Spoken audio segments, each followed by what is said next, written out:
కాంగ్రెస్ ప్రభుత్వంపై కేంద్ర మంత్రి బండి సంజయ్ ఫైర్ అయ్యారు. శంకర్ గౌడ్ కుమారుణ్ణి అరెస్టు చేసి అంత్యక్రియలు ఒప్పించారని తెలిపారు. భిక్షం వేసినట్లు 10 లక్షలు ఇచ్చారన్న బండి సంజయ్ శంకర్ గౌడ్ కుటుంబాన్ని ప్రభుత్వం ఆదుకోవాలని డిమాండ్ చేశారు. సీఎం రేవంత్ రెడ్డి పరామర్శించి అండగా నిలవాలని సూచించారు. ఆర్టీసీ కార్మికులు దయచేసి ఆత్మహత్యలు చేసుకోవద్దన్న బండి సంజయ్ వారి కుటుంబాలను ఎవ్వరూ పట్టించుకోరని చెప్పారు.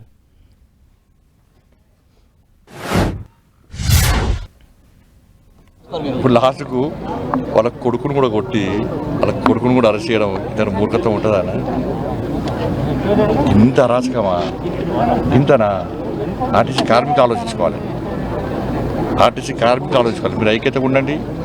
ఆత్మహత్యలు చేసుకుంటే గిదే ఇబ్బంది. ఆత్మహత్యలు చేసుకోవద్దు.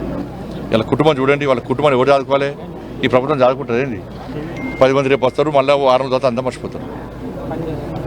ఆత్మహత్యలు చేసుకోవద్దు. ఇలా ఆయనకి సొంత ఇల్లు లేదు, పాపం సొంత ఇల్లు లేదు. బిచ్చం 15 లక్షలు ఇస్తారు. 10 లక్షలు 15 లక్షల ఆటలకు పాటల పాటలకు వాళ్ళు వీళ్ళకు వట్టిగా రోడ్డు మీద హోటలు పిలుస్తారు. పేపర్ల కోసం, టీవీల కోసం, పబ్లిసిటీ కోసం కోట్లు పడిస్తారు.